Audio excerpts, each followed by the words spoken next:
The following podcast has been paid for by Perched on the Top Rope.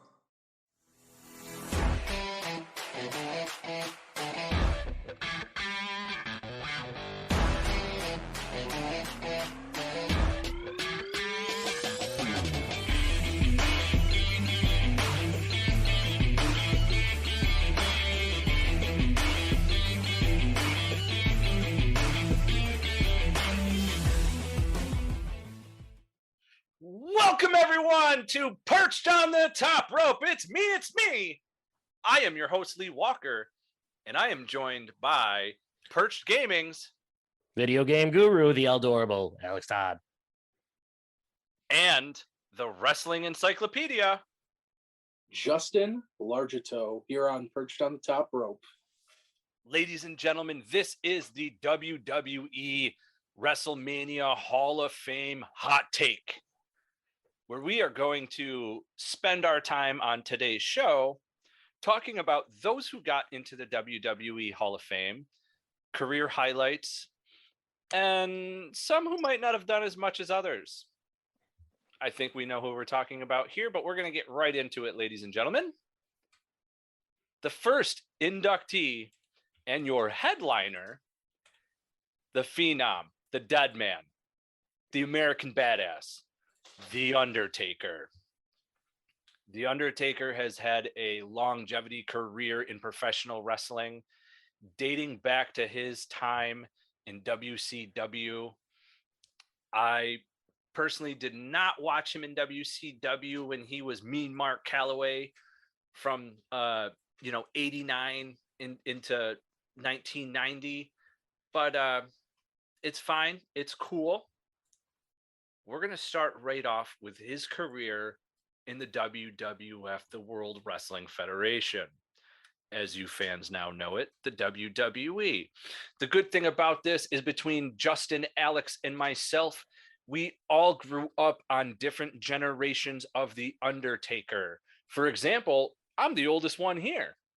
So I knew The Undertaker from the golden era of professional wrestling before he was The Undertaker, as he was Kane the Undertaker. That's right, ladies and gentlemen.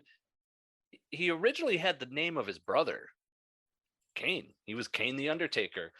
That was quickly dropped after his first match that was actually pre-taped. His first match was actually WWF Superstars, but based on when it debuted on television, his debut was seemingly Survivor Series, and that's how WWF really built up his debut. It was really, really cool. He came out with Brother Love, and he wasn't announced as Kane the Undertaker. That lasted one time and one time only, but there was also a quick segment, I believe it was Mean Gene Okerlund, referring to him as Kane the Undertaker, this big, mysterious dead man. The Survivor Series match was awesome. I believe he was the sole survivor in his debut, which was also really, really cool. My favorite moments of The Undertaker, early on, he was a heel. He was not really as talkative as later on in his career, which Justin and Alex will be able to talk more about, because that's when they knew The Undertaker. For me, the most I knew The Undertaker would say, "Rest in peace."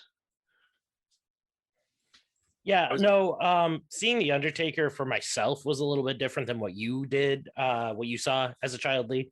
So I've told you before, I watched when I was a kid, so not even when I got back into wrestling, but when I was like a small child, I watched at the time, WWF for a very small period of time, because my mom's at the time boyfriend was a wrestling fan. He was a Triple H guy, which more on that. We'll get into a Triple H tribute show sometime next week.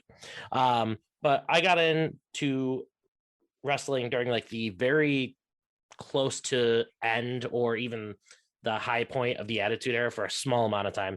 And I did get to see like the Ministry of Darkness Undertaker. So like that as a small child terrified me. My first reaction to the Undertaker was that I was absolutely terrified. Like, didn't want anything to do with him. So I stopped watching wrestling for a couple years, and I get back into it around 2005, 2006. And so at that point, we have the version 2.0 of the DEADMAN. And for me, I thought, compared to the Ministry of Darkness Undertaker, I'm a little older. I'm going into my teenage years, going into high school. I think this guy's the coolest guy on planet Earth. I think he's this larger than life character who just commands respect. He's still like the one of the few that carries a character type wrestler, but his career was so long that everybody respected it anyways. And he was one of the few that in these day and ages could actually pull it off. So one of my first interactions with seeing him on TV at that point was when they reunited the Brothers of Destruction, when they were feuding with MVP and Mr. Kennedy. And I got to see like Kane show up on SmackDown, the Inferno match he had with MVP, Undertaker feuding with Mr. Kennedy. It kind of went into like a tag team feud between the two. And then after that, they went right into the build with Undertaker winning the Royal Rumble and going on to face Batista at WrestleMania 23. So like right off the bat, getting back into wrestling, Undertaker was the man for me. Like there was nobody that could touch him. So I watched The Undertaker from the Golden Era. Alex started with the Attitude Era. Justin, when did you start watching The Undertaker? Because let's be honest, you're the baby of the group. You are right, Lee. I am the baby of the group. So when I first started watching wrestling, Undertaker was still the American badass. I think it was around the time he was feuding with Triple H going into WrestleMania 17. Mm-hmm. My first kind of exposure to the Deadman Undertaker was definitely WrestleMania 20 in that match with Kane. Even though I knew about Deadman, watching old VHS tapes at the time. I remember somebody gave us literally a copy of the Royal Rumble 1994 VHS tape with the match with Yokozuna, and I burned that thing out real quick. But Undertaker, he's definitely, we could go on all day, well deserving of this induction. You can make the argument could have been in a long, long time ago. Nobody's had the longevity that Undertaker's had, I don't think, to kind of adapt to each generation since 1990. The streak is something that honestly, and I'm sure you guys feel the same way, I don't think the streak should have ever been broken, personally. But it happened. We can't move on from that, or we have to move on from that, I should say. Undertaker also contributed matches like the Hell in a Cell, the casket match, the Buried Alive match, you could say.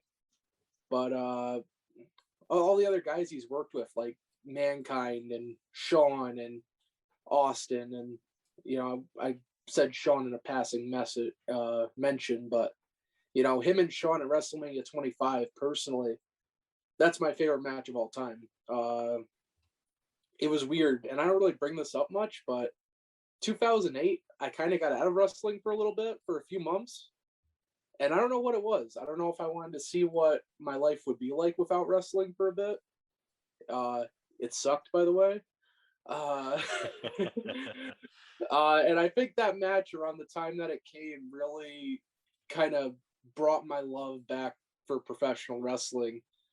I'm not even going to bring up the giant tasks that Undertaker has had to put up with throughout the 30 years of his career, such as Giant Gonzalez and the Great Khali. Holy. We don't have that kind of time. Yeah. But, I'm glad to see him going in. I even said ahead of time, I think the only two people that could get me to go to a Hall of Fame induction are The Undertaker or The Rock going in. And I think they made the right decision this year. I agree. And speaking of the streak started at WrestleMania 7, 1991, quickly defeating Superfly Jimmy Snuka. The next time we would see him would be, at WrestleMania. He had Jake the Snake Roberts. And this match had controversy because Jake wouldn't put Undertaker over.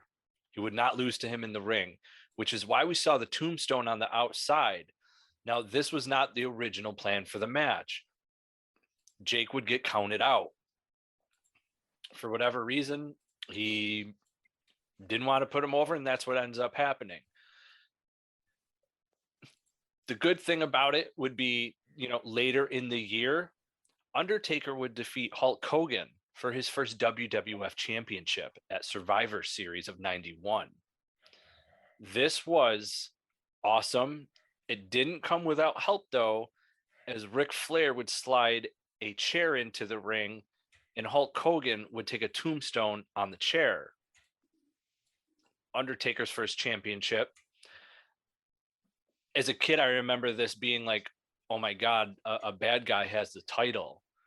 And at the time when Undertaker first came in, he wasn't dyeing his hair. He was a ginger like me.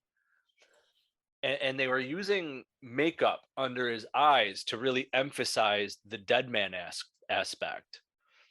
And again, his voice had this deepness to it. Mm-hmm. And again, like, he didn't talk much. That's why he had Paul Bearer. Paul Bearer did most of the talking for him. You would see like promos, like the casket match with Yokozuna, Justin, that you had brought up earlier. And he's working on the casket, and it's an old fashioned wooden casket. And oh yes, Paul Bearer is doing all the talking. And, just at the end is all you would ever really hear from Taker, maybe one or two sentences. But when you heard that, rest in peace, it sent chills down your spine as a kid. The man terrified me as a kid, just like Alex said. He was terrified of him, like during the Attitude Era. The Ministry of Darkness brought out an even darker aspect of the Undertaker.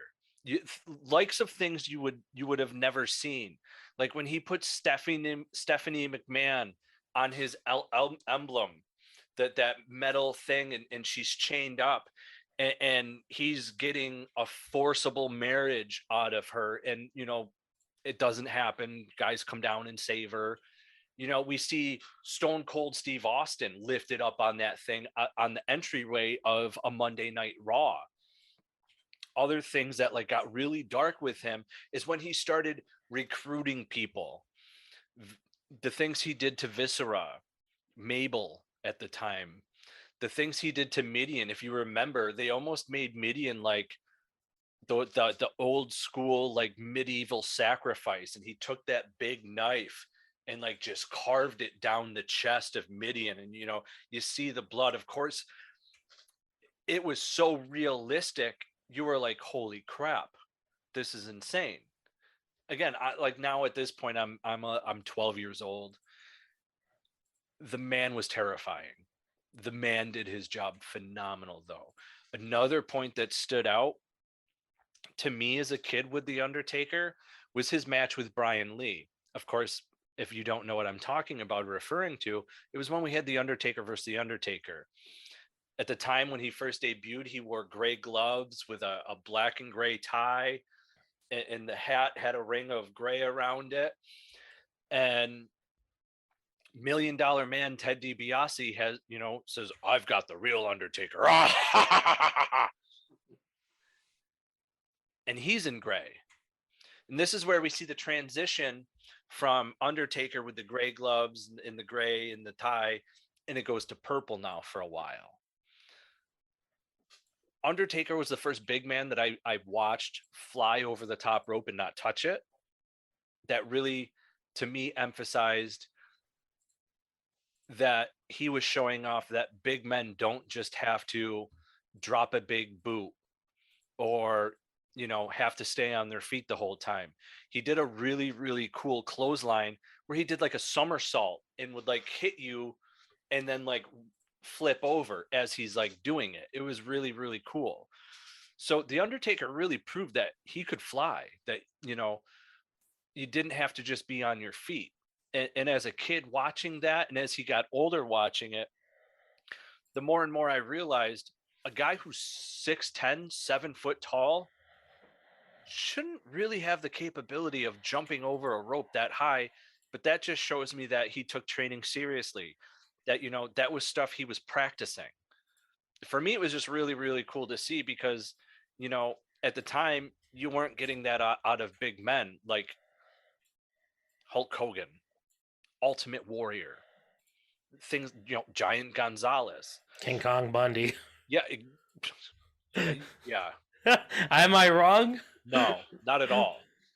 But like, you know, one of the other things when it came to Undertaker as a kid that really stuck out to me, everybody was always trying to steal the urn. The first successful person was Mr. Curtis Hughes.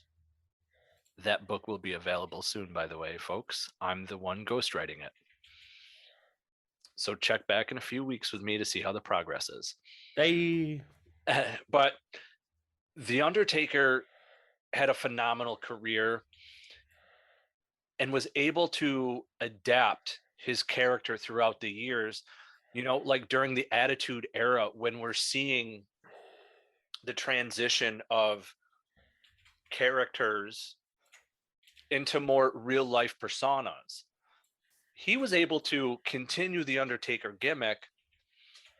And the only thing, like, as a fan who grew up just knowing him as the Undertaker, the dead man type deal, when the American Badass came out in 01, 02, there was a lot of disgruntled fans about it, because here we know the Undertaker is just this certain persona, but now we're getting a non-Undertaker vibe.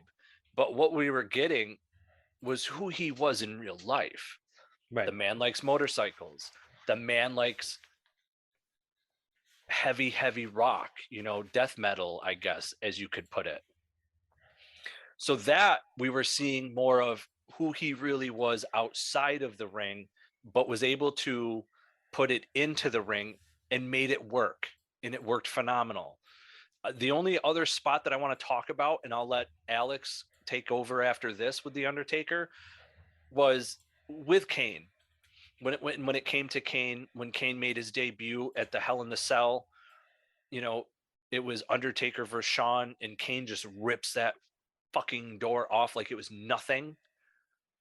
Everyone was in shock and in awe, because Kane was just as big as the Undertaker, just as tall, and it was absolutely insane to watch.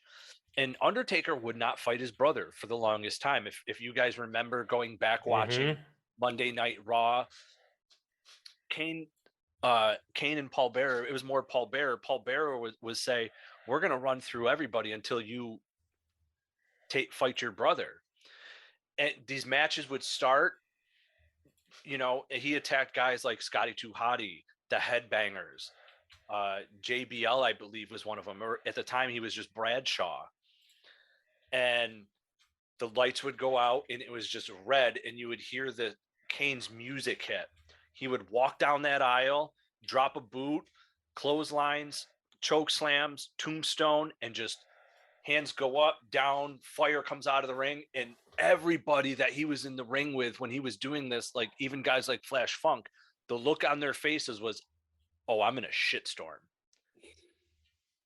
So like, though, that was a big memorable moment for me, you know, when he finally agreed to take on his brother. You know, things like the Inferno match that they had. They had great matches against each other, great matches teaming together. Unless you count Brian Adams and Brian Clark. That was just, I should have just never mentioned that. I'm sorry, folks. Anyway, to me, The Undertaker will forever go down as one of the most iconic superstars in professional wrestling history. And for that, Undertaker, thank you. Couldn't have said it better myself, Lee. So, going back to my interactions with The Undertaker as a fan. So, about 2005, 2006 is where I come back in. This is more of the time frame where for the remainder of the Undertaker's full-time in-ring career, so probably spanning that until about 2010, early 2011. That's around when we saw more of the Undertaker giving back to the industry because he was working with young guys left after right. I come back into wrestling. He's working with a young Randy Orton at the time, who was originally slated to beat the streak at WrestleMania at one point. You have him working with Dave Bautista, who was a megastar on the rise, who is now a hugely successful movie star due to his, Guardians of the Galaxy and all of his affiliations with Marvel. Moving on past that, you had him working with an up-and-coming Mr. Kennedy at the time, who was being taken very seriously. MVP, who was being taken very seriously. If it weren't for The Undertaker, I don't think Edge's main event status would have lasted as long as it did, because if you noticed, after Edge cashed in Money in the Bank the first time, his stock kind of started to lower a little bit after he lost the title because he was starting to do like the rated RKO thing. He was still working with top stars like DX, but he wasn't in the main event title picture 24/7. But the moment he cashed in Money in the Bank on The Undertaker the second time, he was a bona fide main eventer from there on out. He had a main event against The Undertaker at WrestleMania 24, which made his career. You can thank The Undertaker for that, for what he did to the industry to give back to younger talent. And you saw this continue on for a couple years after, although we did have that 4-year period where we had The Undertaker versus Shawn Michaels and The Undertaker versus Triple H. After that, one of, I think, Undertaker's best matches of the entire streak came at WrestleMania 29 when he had his one-on-one match with CM Punk. And another person who at the time was red hot. Unfortunately, that ended sooner than we would have liked to. But such is the business. But The Undertaker was really about giving back. He even gave back when it came to losing the streak against Brock Lesnar. I know Undertaker is actually one of the few where he did question it at first. He's gone on record saying that, but then once Vince gave him the rundown and scenario, he was like, okay, I'm giving back to the business. Let's do it. So that is very inspirational to who the man himself, Mark Calloway, is to me, because watching wrestling from when I got back into it to the end of his career, it was always him giving back to the industry. Yeah, absolutely. Justin, is there anything else that you would like to add about The Undertaker? So, Lee, I'm going to bring this up too because you mentioned it. My first time seeing Ministry of Darkness Undertaker, I remember seeing stuff like The Ritual with Midian, kidnapping Stephanie. I remember the teddy bear that he burned to kind of just mess with Vince's head. The flaming Undertaker symbol on Vince McMahon's lawn. And that's just from the WrestleMania 15 package. I'm not even going to talk about what happened after that match. But, and then, the American Badass stuff, I think it really kind of rejuvenated Undertaker's career. So by the time that he brought back that Deadman character, it felt fresh and it felt new. And to what Alex said, he would go on to work with a lot of young guys on SmackDown between that time, like Mr. Kennedy and MVP and the great Khali. And, Batista, he kind of made him. I don't want to say Batista wasn't a made man by that point already after his feud with Triple H and everything. But, I think Undertaker really brought Batista to the next level to be a top guy on that brand. Like their feud from 2007, I thought was honestly one of my favorites from that year. Like you have WrestleMania 23, Backlash 2007 with the Last Man Standing. Even their steel cage match that ended with that draw, plus the Hell in a Cell match later in the year. He really elevated Edge when I think he really needed it coming out of 2006 and 2007. Mm-hmm. And like I said, the feud with Shawn and Triple H, kind of that 4-year saga, with the end of an era Hell in a Cell match kind of concluding that. That was also the beginning of Mohawk Undertaker. I don't like to talk about those days too much. He had great matches, but Mohawk Undertaker, I don't like to think about that a lot. We don't talk about mohawks. Yeah, and you know, he eventually grew his hair back out, came back, did a few more matches at WrestleMania even after the streak ended, until the Boneyard match, and you know, that was definitely a great match to kind of end it on. You know, Undertaker, I I would not argue with you if you put the Undertaker on your Mount Rushmore of wrestling for those four faces. That's how great the Undertaker is. So I'm happy to see him going in this year.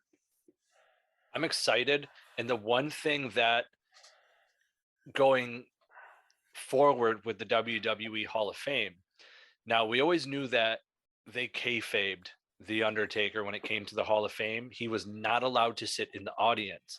I'll be curious after this if he'll be in the audience from here on out. And I'm going to ask you guys a question. I know how many WWF/WWE video games are actually made, and this includes the ones on your phones. I want to hear you guys guess how many there are, and then tell how many the Undertaker are in. Oh, Alex, you go God. first. Ooh. Okay, hold on. Give me a minute. So I'm going to try and think. I'm going to do some quick math in my head, all right? Okay, so... Are we counting back to, like, arcade games and Super Nintendo and everything? I'm dating back to their very first game. Yeah. Okay, so yes. Okay, oh, I gotta say there's, like... But I'll let you know he's not in the arcades of WWF Superstars or Right. WWF, the other one that they made. Yeah. Okay. Go ahead. I'm gonna guess video games made altogether, and well, I'm gonna take the number down a little bit because I was also including WCW games, but I'm gonna say there's probably got to be like at least 40. Okay, and out of 40, how many do you think he's in? Oh, probably say at least 35 of them. Okay, Justin, how about you? Mine's kind of similar. I was gonna say 60, but now I'm kind of thinking 50. I'm gonna say he's in 45 of those. You're both wrong. Who was Oh, closest? boy. Justin was closest. Okay. WWF/WWE in total, including handheld, phone, arcades. There's 65 games. He is in 63 of them. Damn. Yeah. Yes. It's funny because my original guess was going to be 60 as well, and then when Justin said that and he didn't choose 60, I was like, okay, so maybe I did do a good job not picking that. Well, it turns out we suck. So out of 65, including the two arcades of WWF Superstars and WWF WrestleFest, those are the only two he's actually not in. He's not in the two arcade games. Everything else, he's in. Dang. That's insane. Yeah, because I had to like sit here and think about it. I'm like, Undertaker hasn't left the company, so he's got to be in all of them. So out of, when it comes to WWF, WWE, he is in the most video games out of any other superstar. That doesn't surprise me at the same time. Good for him. So that's pretty cool. It was just a little random fact that I found and knew about, and I figure that's something the world should know about. So you can date back to regular Nintendo with the WWF and go and enjoy the longevity of the Undertaker's career through consoles. It's pretty cool. And most of those games I have played, with the exception of some handhelds and things like that. And then the rest of them I have most likely downloaded on my computer.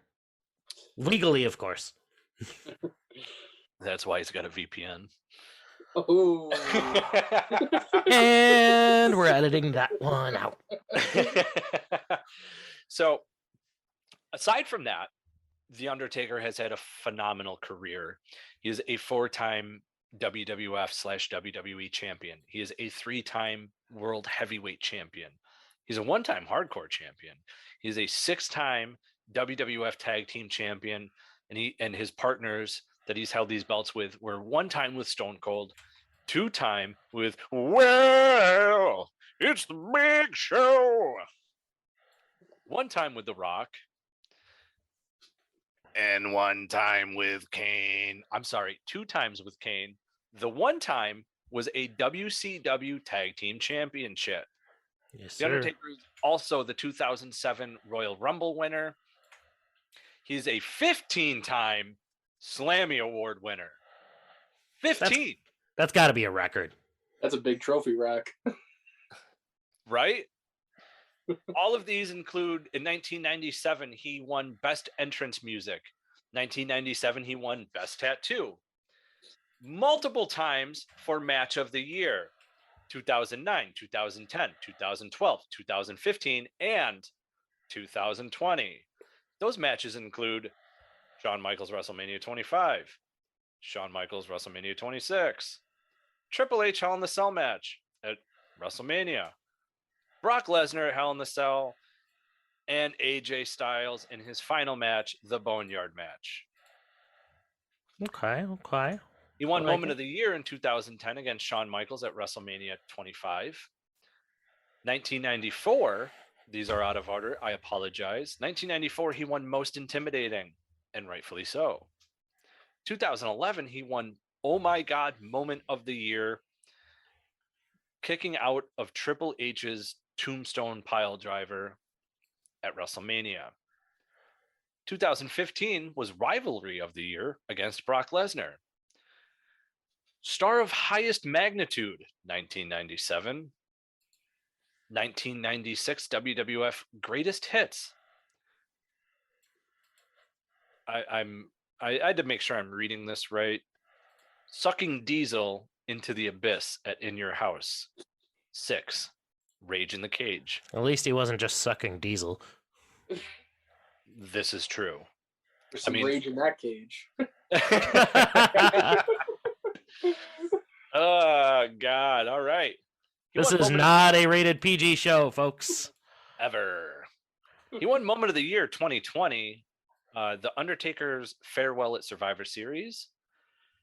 And also in 2020, he won the Documentary of the Year with Undertaker, The Last Ride on the WWE Network. So needless to say, The Undertaker's career lasting over 30 years.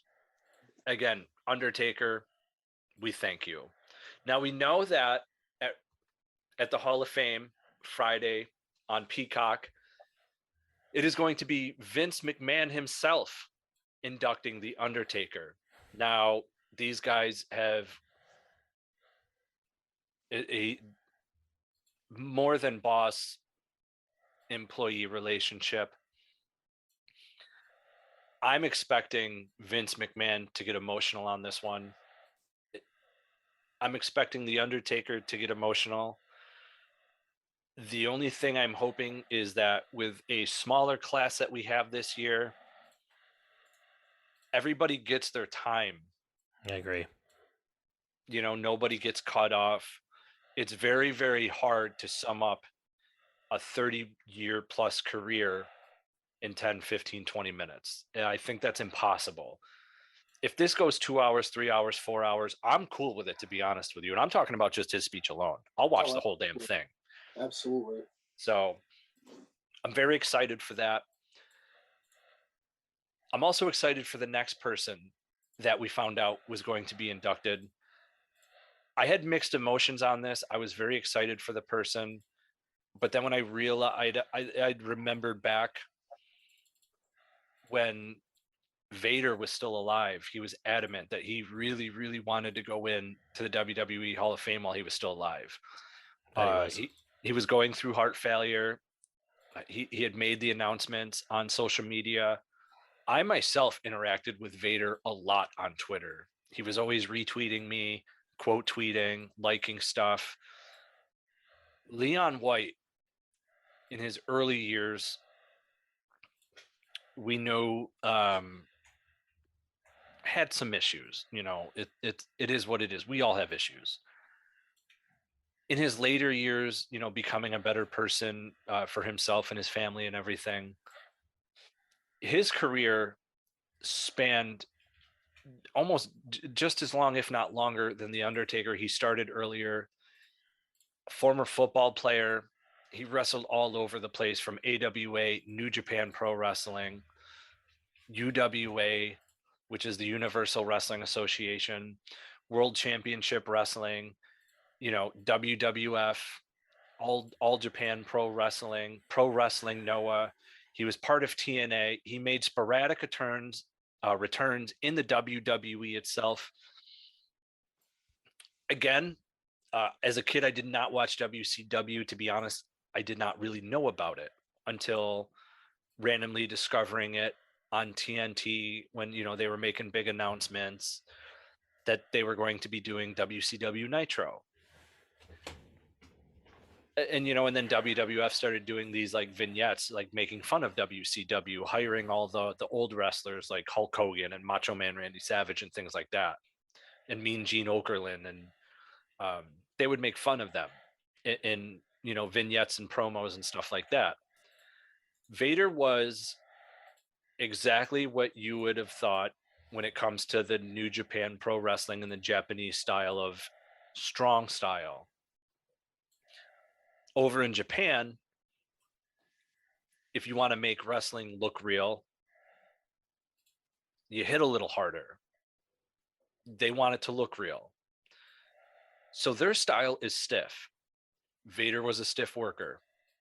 It was no surprise. Go back and watch any of his matches. When he's going in and throwing shots at guys and he's hitting them, they look like they hurt. However, we interviewed Randy Hogan, who wrestled Vader, and he said, yeah, they were hard hitting, but he wasn't out there to intentionally hurt people. Everybody knew what their style was. Even Mr. Hughes has gone on record saying, yeah, the man hit hard. Mr. Hughes had different opinions on it. He felt that you didn't have to hit as hard to get your point across in the matches of what we're doing. But you have to understand, Vader had worked in New Japan and over in Japan for so long. It was a very, very hard thing to try and transition to an American style of pro wrestling when you have worked a certain style for so long. I didn't have any exposure to Vader as a young kid up until the Attitude Era, but I can talk a little bit about things he had done in WCW from rewatching. The man had phenomenal feuds with Sting. In Vader's book with WOHW, which, by the way, go to WOHW.com and pick up the autobiography today. It's a great book. These matches he had with guys like Sting, Ric Flair, a phenomenal feud with Mick Foley, to which we even saw like Mick Foley's ear get ripped off in Germany. That we did.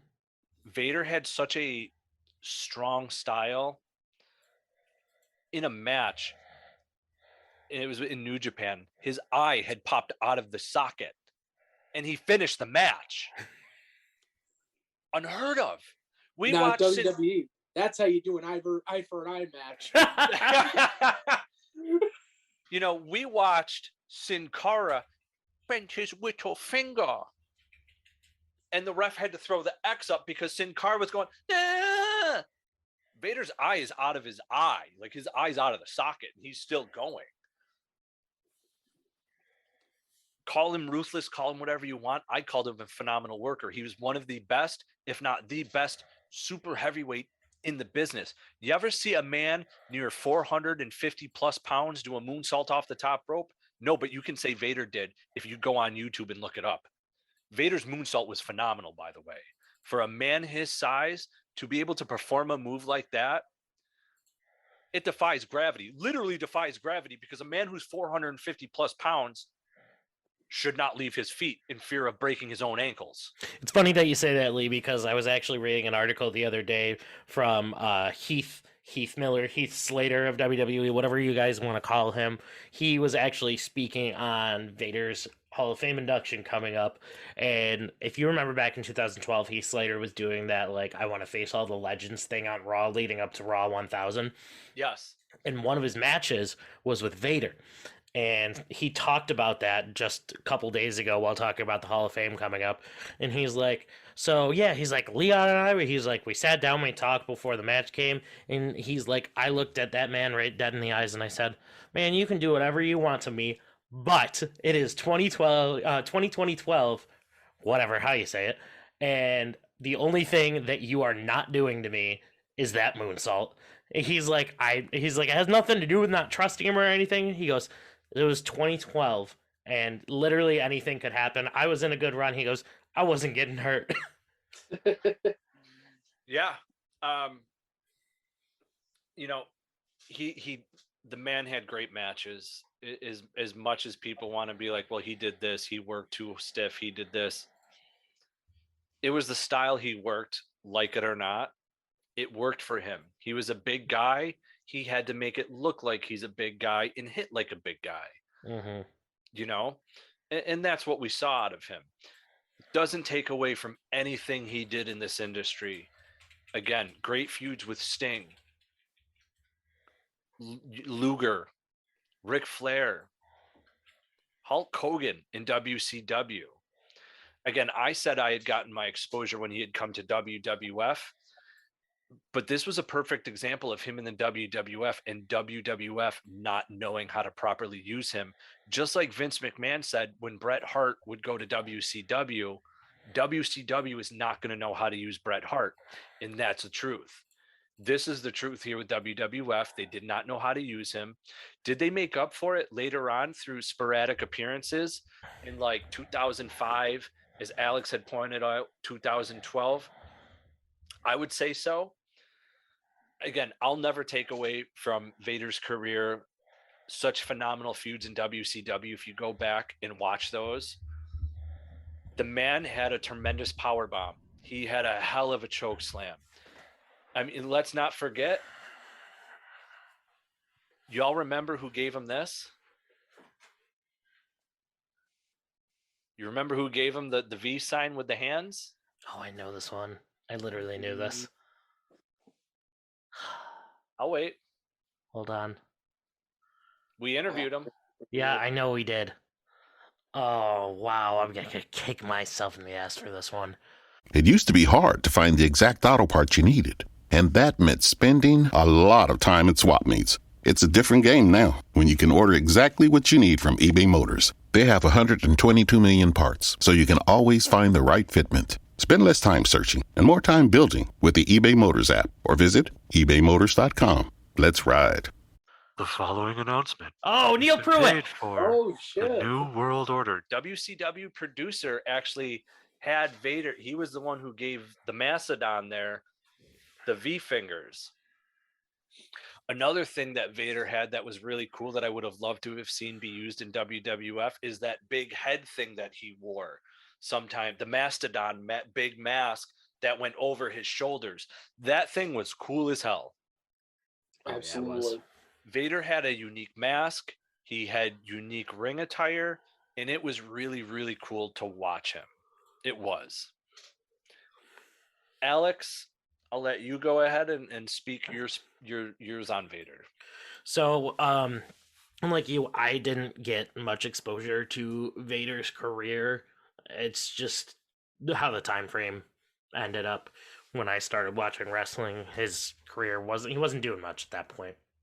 He wasn't officially retired yet, but he wasn't doing much. I saw him in and out of TNA and Impact Wrestling first, actually, because at that time frame, that little lined up would have been before he returned to WWE. And then my last appearance seeing him was at the Raw 1000, I believe it was, or leading up to it against Heath Slater. So unfortunately, I didn't get to see much, but with the tape I've gone back and looked at and the videos I've gone back to look at, what inspires me the most was Vader's career in Japan, because when you talk about American superstars that became huge stars in New Japan, Vader's at probably the top of the list. He's probably, in my opinion, probably the biggest American star in New Japan Pro Wrestling history.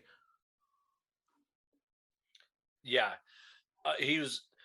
We all know that New Japan Pro Wrestling, just as much as Americanized wrestling, love those bigger guys. But over in Japan, guys like Vader, Scott Steiner, Scott Norton, those guys were all used huge over there because of their size. Even Brock Lesnar over there because of his size. Albert is Lord Tensai. Oh, Tensai yeah. was actually taken seriously in Japan when he was Tensai over there. They basically took that character in WWE and just made it a joke, but he was huge over there. And like all those guys have Vader to thank for that, because he almost set the standard and set the bar for American wrestlers going over to Japan. I'm just going to let you know, if you look it up, he didn't go by Tensai in New Japan, though. Maybe you don't correct me on air. Honestly, I don't even remember what Albert went by. He was Giant Bernard. I fucked up. That's Yes, it was Giant Bernard. Yep. Justin, how about you? What do you remember about Vader's career? I mean, again, you are the youngin of the group. Yes, I am the youngin of the group. So my first kind of exposure to Vader, at least watching him live on TV, was around the time of Taboo Tuesday 2005. And you kind of briefly mentioned that 2005 mark. I just want to point out to all of you, and I know you can't see me, and you don't know how close I am to this camera right now. But before Stone Cold almost came out of retirement this year, he almost came out of retirement in 2005. And he didn't back out because he didn't want to do the job of Jonathan Coachman. No. He knew Vader was on the other side of that corner. That's why he backed out. But anyway, Alex touched on it. The return on Raw in 2012 against Heath Slater. Honestly, that's one of my favorite Vader moments, because it's fun just to see him back and kind of getting that nice little ending in WWE. Because if you remember his 1998 run in the WWF, and I don't think it was the last time we saw him, but it was definitely one of the last times we saw him. He was screaming at the camera that he's a fat piece of shit. Just a fat piece of shit. But no, Leon's great. But also in that segment, we got Paul Bear running around with the Vader mask going, "It's Paul Bear time! It's Paul Bear time!" And Vader had some great matches, like WCW, just the ones that come to the top of my head. The one with Sting at Great American Bash 1992. Starrcade with Ric Flair. Let's not forget the Beach Blast segments from the beach with Sting and British Bulldog and Vader. Oh, yes. Sid Vicious, or Sid Just, whatever the hell Sid goes by. Who cares? Sid Softball. Sid Softball.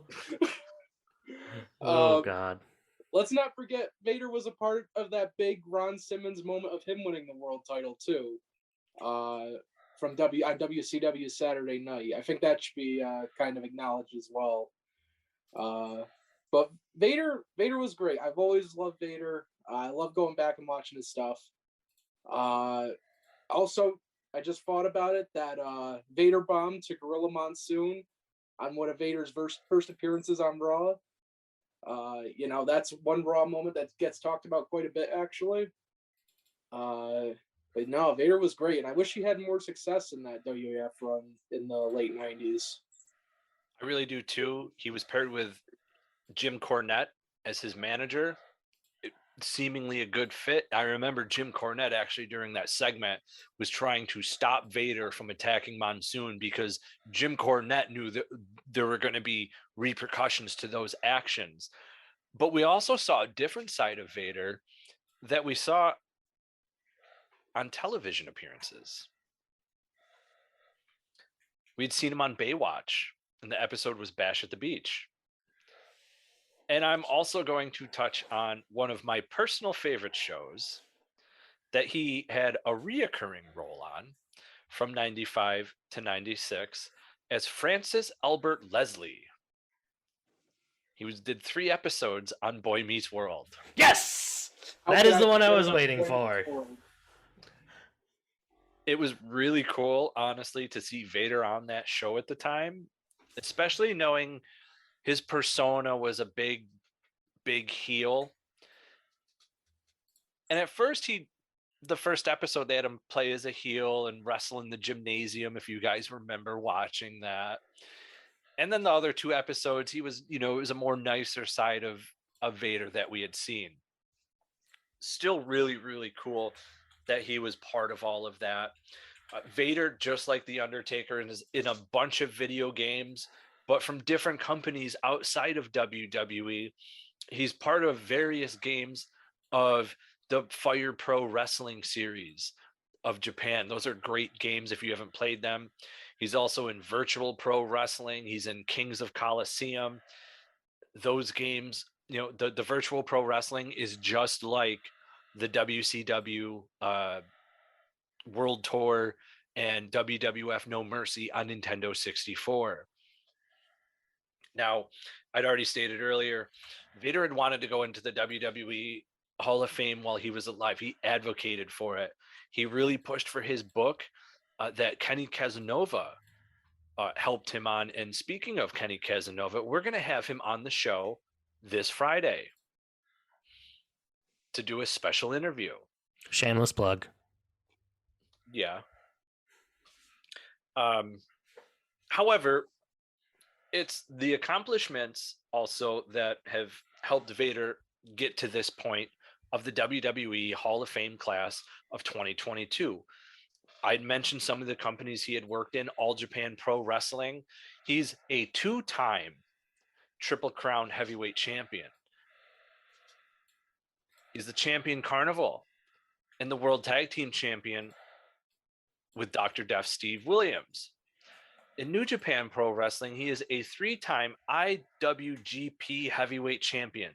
He's also a 1-time IWGP Tag Team Champion with another phenomenal big man known as Bam Bam Bigelow. WWE, why is he not in the Hall of Fame yet? Don't even get me started on that one. You and I talked about this on the phone the other day for maybe an hour or 2. Yeah.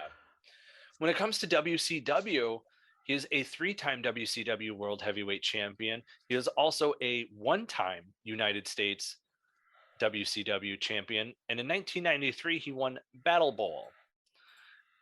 Interesting enough, when it comes to WCW, he is the one who put over Ron Simmons that made Ron Simmons the first African-American WCW champion. When it comes to his accolades in WWF, unfortunately, he was a 1-time Slammy Award winner for Crime of the Century, as Justin brought up earlier, because of the assault on WWF president and WWE Hall of Famer Gorilla Monsoon. I'm very excited for Vader to go in the WWE Hall of Fame. It is extremely, extremely just deserving. It's past due, though, at the same time as what it is. It is. I'm going to take this moment for a quick second just because, everybody's caught up in how great this is that Vader's going into the Hall of Fame, which it is. The man is a well-deserved Hall of Famer. However, this should have happened years ago. You touched on this already. The only thing Vader wanted left in life was to go into the WWE Hall of Fame.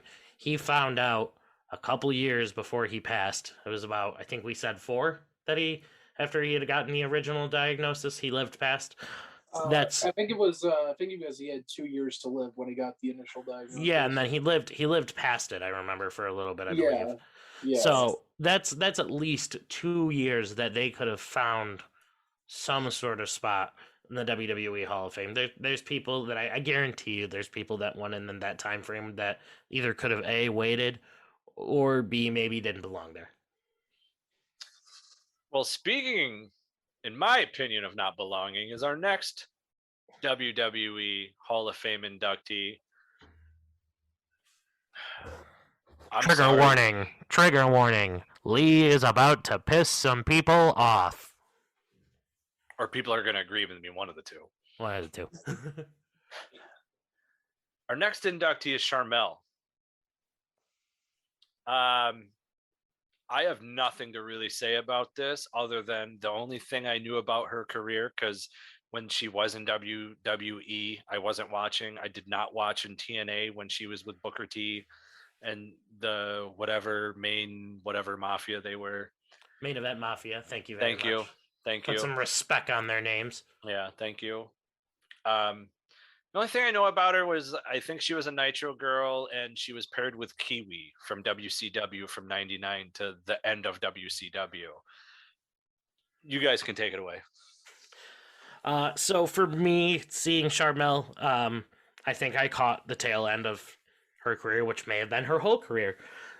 Charmel shows up basically in my experience with pro wrestling as the valet to King Booker when Booker T won the King of the Ring tournament and Charmel started hanging around. I know she came around a little bit before that when Booker was like feuding with the Boogeyman and stuff like that. I know she showed up here and there with like a feud with Booker T and Kurt Angle at some point. But for the most part, where she really showed up on TV and started becoming a notable character was as the valet for King Booker. And then we kind of saw her kind of go over when she crossed the line with Booker T and showed up at TNA/Impact. And basically all of Booker T's storylines when he was in TNA were kind of just based around her wife. Justin, you and I were talking about this earlier, how an argument about Charmel basically caused a feud to happen between Booker T and Robert Roode for about 6 months that neither of them will ever get back for their careers. Yep. Charmel the shit talker. Yeah, so that was basically it for me. Do I think she belongs in the Hall of Fame?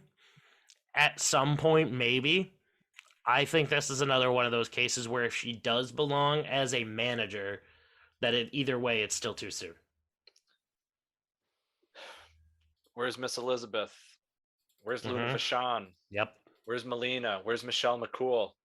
Luna Vachon is in that legacy wing. That don't count. Uh, That don't count in my eyes. That's just a bullshit. That's a bullshit wing, in my opinion. I agree with you, man. That legacy wing is we respect what you did, but we don't respect you enough to actually put you fully in. That's what that is in my eyes. The only thing I know about Charmel's wrestling career is that in 2009, through the Wrestling Observer newsletter, she won Worst Worked Match of the Year at Victory Road in TNA. Yeah, it wasn't great. Not as good as Melina versus Alicia Fox, no. That's the greatest match of all time. Yeah, don't get me started on that. Anyway, I'm just going to be a dick about this. Are we good on Charmel? I do just want to throw one fun fact in there. Charmel's induction does mean that her and Booker are now the second husband and wife Hall of Fame couple. With the first being the Rated R Superstar Edge. No, I'm talking about the Rated R Phoenix Superstar. And WWE Hall of Famer, an 11-time world champion, Edge. I love Tony Chimmel. Yeah, he's one of those. Dude, he does phenomenal entrances, hands down. Can we go to Trader Joe's and visit him soon? Sure. Why not? Perfect. I'm down. So if we're seemingly following an order, our next inductee is for the Warrior Award. This one should hit you in the feels, folks, as Shad Gaspard is winning the Warrior Award. Now, we are well aware that WWE wanted to do this while there was an audience.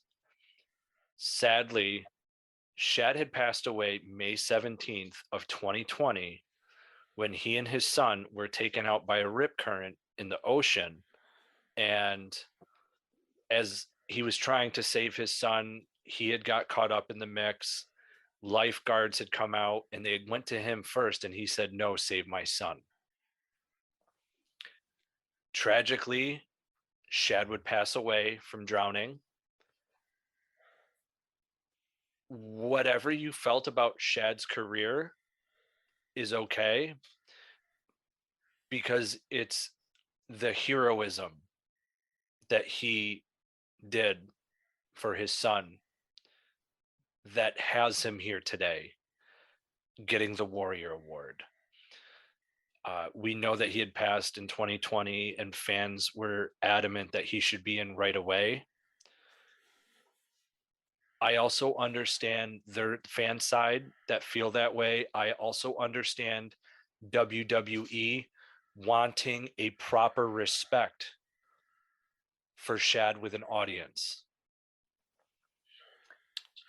I agree. I don't think it would have been right last year just because they were already last year when the audience came back for WrestleMania, they were already filling 2 Hall of Fame timeframes. I believe, if I'm correct, I don't think the Hall of Fame itself was actually in front of fans either last year. I believe it was No. just WrestleMania.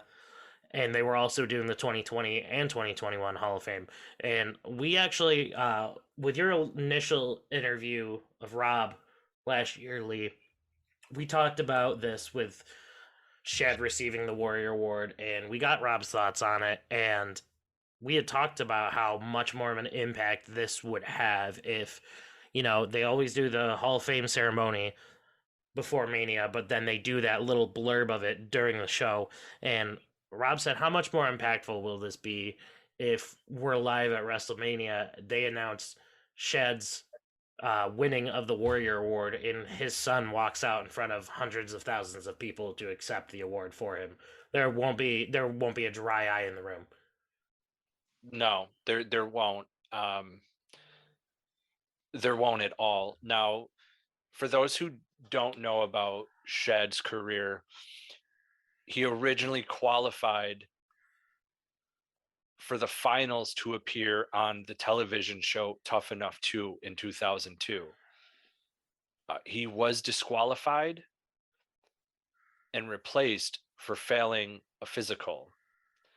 But after Tough Enough, it was talent scout Tom Pritchard, Dr. Tom Pritchard, as some of you might know him as. We had actually interviewed Dr. Tom Pritchard. You can go to our YouTube page, youtube.com/perched on the top rope, and watch that interview. Shad would then go on to OVW, and then later we would see him in WWE partnered with JTG of Crime Time. Now, for the person that Alex is talking about, Rob Hockman, is a former WWE writer who wrote all the vignettes for Crime Time. Now, at the time, Crime Time was rather controversial because it fed on stereotypes. It fed on stereotypes of African-American males. WWE did put a notice on WWE.com that these skits and these vignettes were going to be very Saturday Night Live-like, and for people not to get offended by this. Their in-ring career as Crime Time originally was 2006 to 2007. They would be let go in 2007. Together, JTG and Shad would as singles and a tag team would work the independent circuit, but they would return to WWE from 2008 to 2010. They worked together in New Japan Pro Wrestling. And then from there, they had both done various independent stints and things like that. Shad was also part of a lot of movies that, maybe some fans don't know about. He had done things like a movie called Bird of Prey.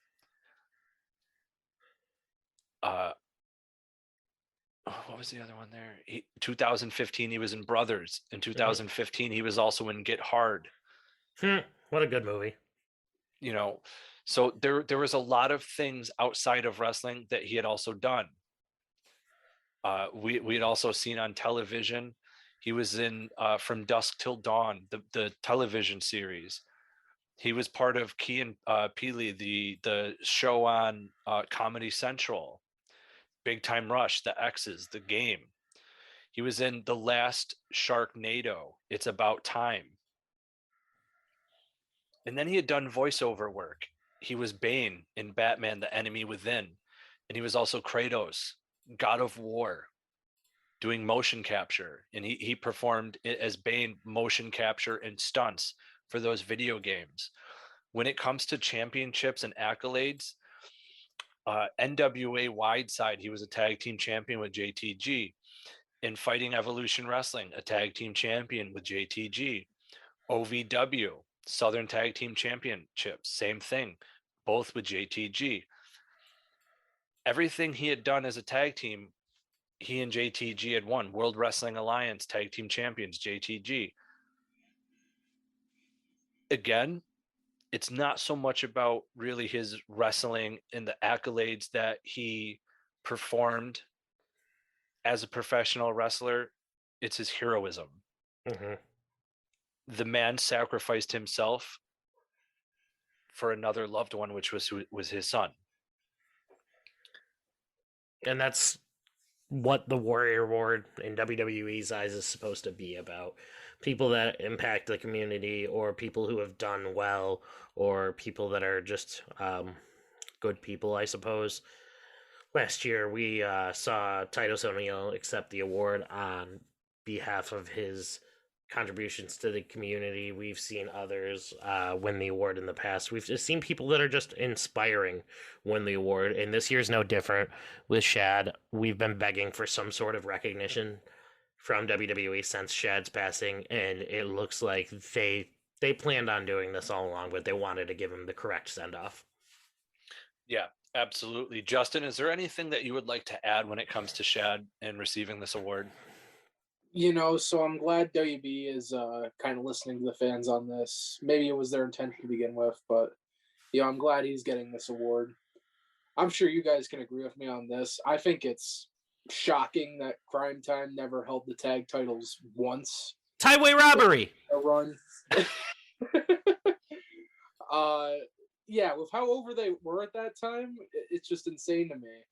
I don't know if their release in 2007 kind of halted that momentum they had, because if you remember, they come back fairly quick, like right after WrestleMania 24 in 2008. Yep. And then I remember they tried to do Shad as a singles guy and give him somewhat of a big push, and I'm not sure what happened there, but it didn't go anywhere after the feud with JTG. But, I'm glad this is happening, and, whether it be WrestleMania Hall of Fame, there's not going to be a dry eye in that house. No, there won't be. You're 100% right. And ladies and gentlemen, this brings us to the final induction into the WWE Hall of Fame class of 2022.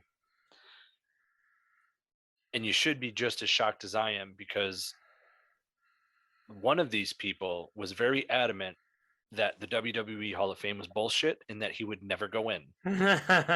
Ladies and gentlemen, the Steiner brothers. This one is probably the biggest shocker because of statements made by Scott Steiner, how Scott Steiner feels about WWE, how Scott Steiner feels about Triple H, just how he feels about the whole company in years past. He's been very adamant about these comments. Now, they started off in WCW in 1988. However, I did not really have any exposure to that. And they were there till 1992. But it was 1992 that I had actually got my exposure to these guys. And it's because they went from WCW to WWF. Now, it wasn't without controversy of them leaving WCW. And I'll run down this real quick. Scott would win the WCW World Television Champion from Ricky the Dragon Steamboat in 1992. At this time, there was a heel turn, which Scott was undergoing, and then later aborted upon the Steiner brothers leaving World Championship Wrestling for the World Wrestling Federation. And they had left because Bill Watts, the head of WCW at the time, lowballed their contract renewal. So they left and they went to WWF. They debuted as baby faces. They used the Michigan fight song at the time for their theme music, as they were both from the University of Michigan. They were on the debut episode of Monday Night Raw, January 11th, 1993. And 2 weeks later, they made their pay-per-view debut, Okay. January 24th, at the 1993 Royal Rumble. Following that, they would be seen at that year's WrestleMania. Their career lasted from 1992 to 1994 in WWF. They were two-time tag team champions. And in one of the most interesting facts that I know about the Steiners comes from Rick Steiner during this time in the WWF. Now, this is probably going to shock a lot of fans when I announce this, but when it comes to winning percentages in WWF/WWE, Rick Steiner has the second all-time highest winning percentage in WWF/WWE wrestling history, with a whopping 92.94444 blah blah blah. In that time, if you go back and look at their wrestling history record, the matches that they had lost were double countouts, double disqualifications. The Steiners, from what I have found from 1992 to 1994, technically never lost a match alone. They lost it with their opponents. Now, they would spend some time in ECW in 1995, and it was very short-lived, as we would see them go to WCW as a tag team, feuding with the likes of Harlem Heat. Rest in peace, Scott Hall and Kevin Nash. Vicious and Delicious, Scott Norton and Buff Bagwell. We would see them separate as a tag team and go on and have single careers, as Scott Steiner would receive a huge push, having been part of the NWO, and Rick also had a good push, winning single championships in WCW as well. Don't forget his feud with Chucky. Nope. We're not talking about that. Fuck that doll. Anyway, these guys had a great career together. Brothers through and through, real life. We would see them reconnect and tag together after WCW until Scott would go back to the WWE. And when things didn't pan out for him, that's where we see all the Scott Steiner adamant about not going in the WWE Hall of Fame. But I would think that with his nephew, Braun Bray Steiner, I'm sorry if it walks like a Steiner, talks like a Steiner, barks like a Steiner, and has ring gear of a Steiner, it's a Steiner. We have seen Rick's son do great things already in WWE, which was a huge part of getting these guys into the WWE Hall of Fame. Alex, I'll let you start off on your memories. So I never got to experience not Scott Hall. Wow. So I never got to experience Scott Steiner or Rick Steiner in WCW, WWF, anything like that. Their time had already come and passed by the time I had gotten into WWE. I never really got to watch WCW as a kid very much, so I didn't get to see them in that aspect. My exposure to the Steiners actually came with Scott Steiner originally during his return to WWE when he had feuded with Triple H and Evolution, and that was very short-lived for me. And then my actual exposure to the Steiner brothers was their run in TNA. Very notable. I'm a big TNA guy. Early TNA was my thing. And so I was very big on their feud with Team 3D, also known as the Dudley Boys in TNA. They had this feud where they had basically Scott was calling Bubba fat all the time, and Bubba was just getting more and more pissed. And normally that would come off as like campy WWE comedy, but in this case, because Bubba Ray can sell it like no other, it was hilarious. And it was during Scott Steiner's time in TNA that Alex, if you remember, we were at Excite Wrestling, that I interviewed Scott Steiner, and I think we should revisit that and put that online sometime. Absolutely. Yeah, that was during his return run to Impact Wrestling. Yep. But earlier on, seeing the Steiner brothers in TNA was kind of cool because they were still able to go in the ring. This was towards the end of Rick's career. He was starting to show signs of slowing down, but they made it work perfectly to where Scott took most of the in-ring work because he was still doing fine at that point. And it was really cool to see. Speaking of Scott, we all know that Scott's been very outspoken about not being in the Hall of Fame. And I found this really funny meme online, which I'm going to be looking at the entire Hall of Fame induction if they let Scott Steiner anywhere near a microphone. Give me a fucking mic. So the meme reads, and I quote, in memory of the Raw general manager, Scott Steiner, I'm honored to be inducted into this year's WWE Hall of Fame. WWE. Scott Steiner. Over my career, I've always given it to my all to be the best that I can be. WWE gives slow round of applause. And then Scott Steiner just goes, unlike that punk bitch Triple H. And WWE just goes, oh no. And I cannot wait to see if that actually happens. I think that's, aside from Undertaker getting inducted into the Hall of Fame, I am most looking forward to if they give Scott Steiner a live microphone. Well, he's going to talk. There's no question about it. You never know, though. They with how he is, they might just literally have them come up and be like, okay, so Rick's going to do all the talking. Braun's going to induct you. Scott, you're going to stand in the back, be happy, and then you guys are going to go. And then Scott's going to be like, well, that's not fucking happening. Give me a microphone. Honestly, I wouldn't be surprised if for Scott, they already have something like pre-written out for him. Just be like, here, read this. Don't go off script, or we'll cut the mic. Either that or they're going to be one of the few virtual inductions. You know how some of them last year weren't able to make it and they sent them in via like videos. It's entirely possible they do that because they don't trust Scott Steiner either. Yeah, right? We'll see. Justin, what memories do you have of the Steiner brothers? So, same as Alex, I was exposed to Scott first on his WBF run, or not WB at that by that time in 2002. It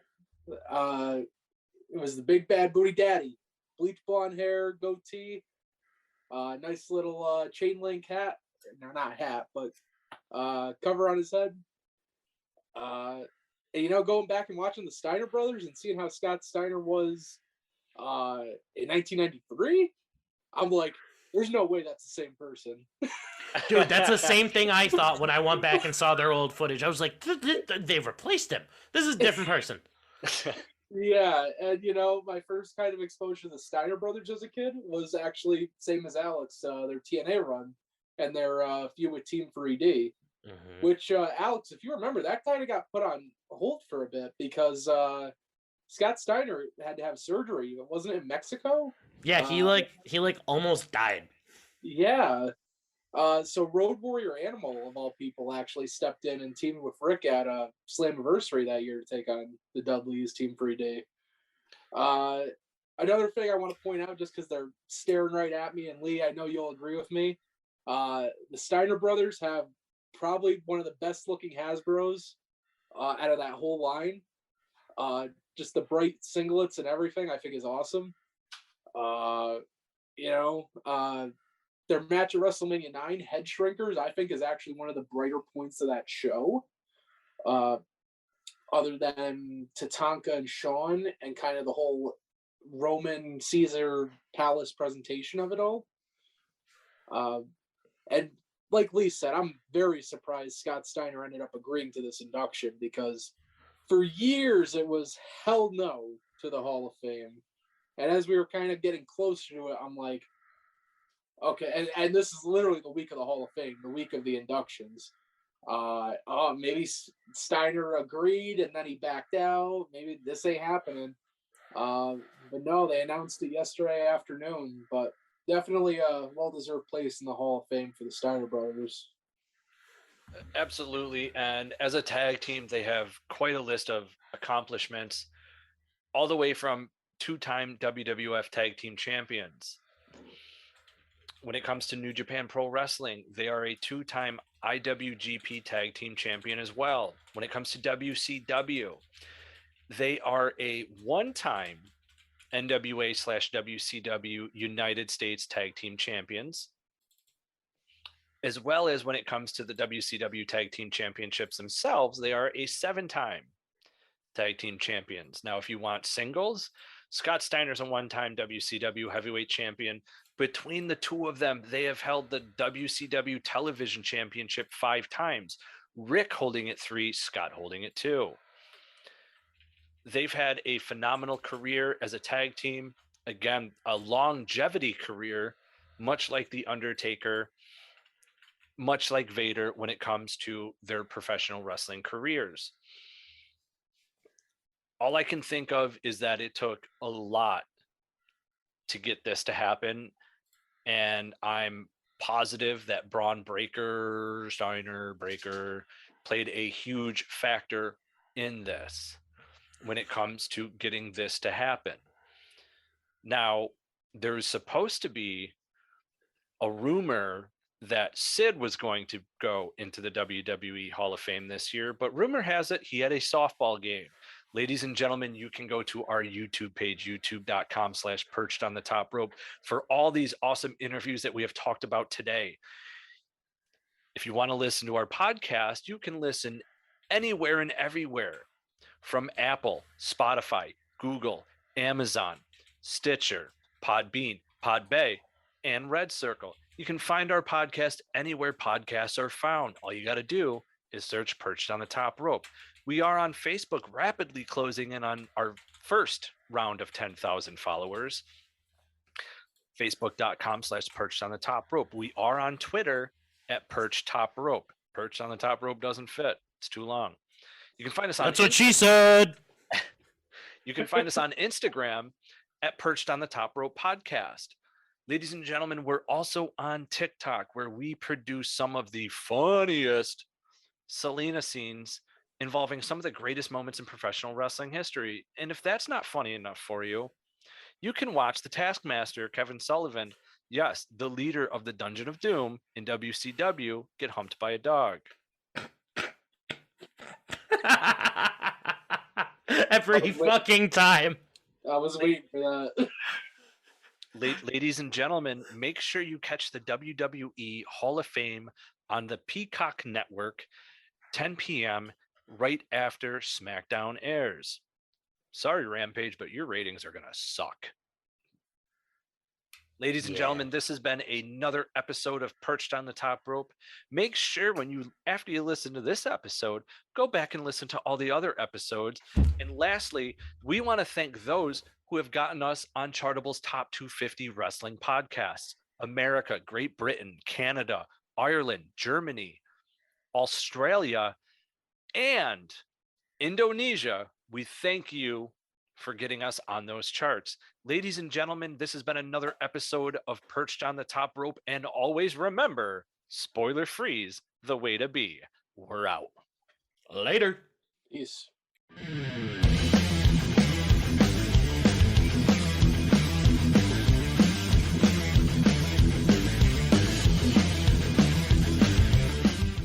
Target has everything you need for Easter fun on your next Target run. Like basket building and brunching faves, decor, and candy galore. It's festive fun for everyone. Easter. Easy as Target. Gearheads know that some projects need so many parts, it feels like you need a whole storage unit just to store them. That's what eBay Motors' 122 million parts are for. Think of it as your virtual parts garage. They've always got the right fitment at the right prices. Use the eBay Motors app or visit ebaymotors.com. Let's ride.